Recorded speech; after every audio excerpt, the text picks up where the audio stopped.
Hi, this is Dr. Wendy Coren, and we are here in absolutely beautiful Lake Placid, New York, to demonstrate the evaluation of a horse biomechanically and how hands-on the joints of the horse can make them move faster and be more comfortable.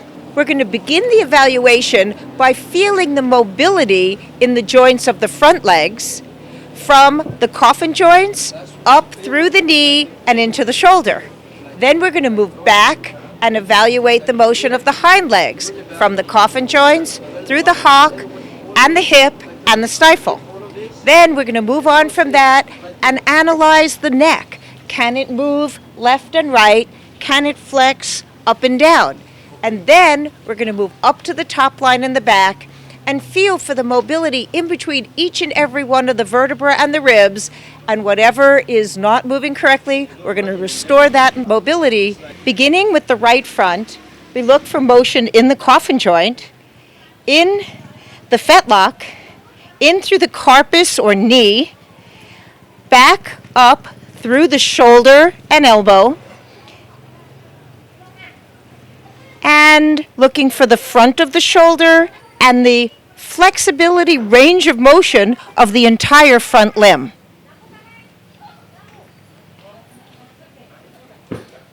There's snuggling involved.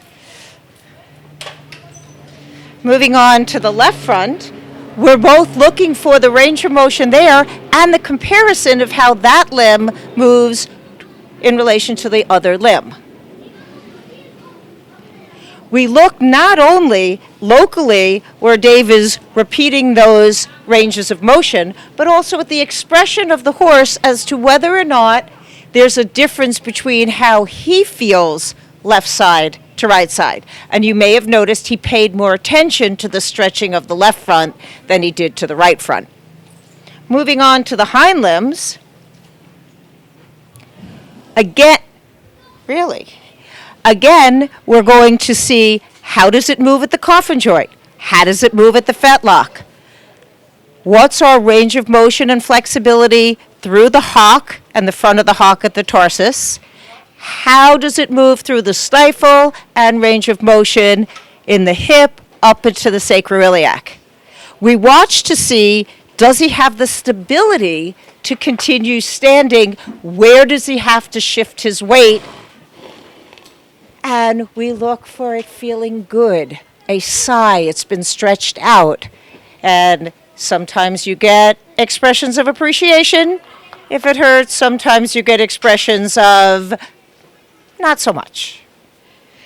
Again, comparing the left side to the right side, we're able to make judgments as to whether or not the stability exists on the hind end, whether there's proper stability in the front end and they can shift their weight up and off the back, and notice whether it is equally flexible or equally stiff, depending on the specific horse and the specific situation.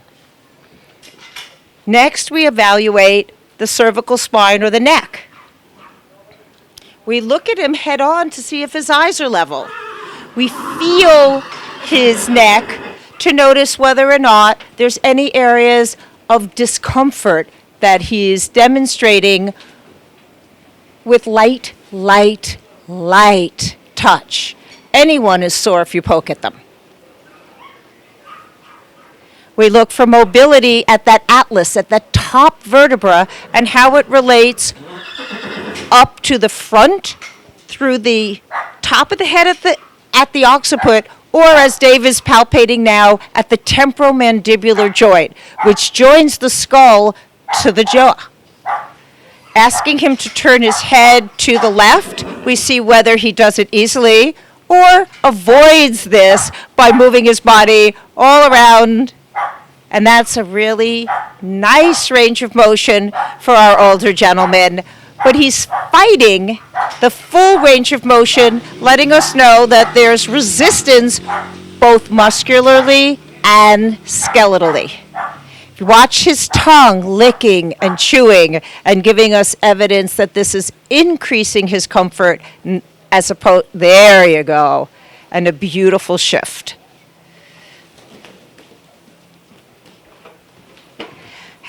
And breathe. There you go. And shake it out. Again, equine work, you're looking for making your equine partner a more comfortable and more flexible, more agile, helping both their comfort level and their performance level. We look for differences as to whether he flips his head completely upside down to the right versus not so much to the left. And then you evaluate what's the cause of that compensation. Typically, it means that at that topmost bone, it's easier for him to flex the lower neck than the top. And he's doing it in a way to cooperate, but also to be as comfortable as he can in the range of motion. Our job is to make sure that we make him do it correctly as well as comfortably. Moving through the occiput, where the skull bone meets the top of the cervical spine, is what allows that horse to have maximum flexion. Stretching it out, opening up that articulation, watching his eyes, noticing that they get more relaxed, more attentive, as opposed to wide-eyed and concerned about the behavior. Every expression matters. Right, Alpine? And then rechecking. Whether you're a professional doing hands-on work or you're an owner who's attempting to make your horse feel more comfortable and only use the skills that you have been trained for, either way, we're looking for feedback. You check and you recheck. You touch and then you make a change, touch it again. You can only know if you've made a difference if you have a way of observing. And our way of observing is with our eyes, with our hands, making sure we're actually taking into account all of the different behaviors that that horse is capable of demonstrating for us.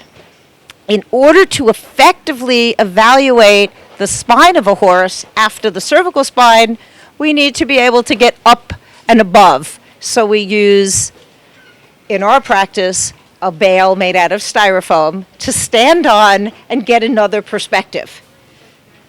That allows us to move our hands, evaluating the mobility of each vertebra in relation to the one above and the one below, using the proper angle. Because if you push at something from the wrong angle, you're not going to get mobility, you're going to get resistance. So understanding anatomy and knowing there's a 45-degree angle through the withers, which gradually shifts straight up and down to a 90-degree angle, one has to make sure that they're feeling along the proper mobility of that spine and how it's supposed to move. Yes, and we got an absolute agreement from the man in charge, right? When everything moves, you'll see that as Dave pushes on the back, the head bobs up and down, demonstrating that there isn't interference between the back end and the front end. If it stops somewhere, we know that's where it could be restricted in motion. If it's restricted in motion, we will add motion into that area using a manipulation art. We check on either side with the ribs attached to that spine to see whether or not there's been any aberrant mobility within the rib cage, and they'll demonstrate if there was by having a twitch, a panniculus, a way of showing that that area has less flexibility and therefore more irritation. And then we ask him to butt tuck, to bring his hind end up and demonstrating can he move from his butt all the way up through his withers. And as you can see, the mobility, as he's licking me as this is being done, doesn't concern him because it's normal motion. And pain-free normal motion is what we're looking for.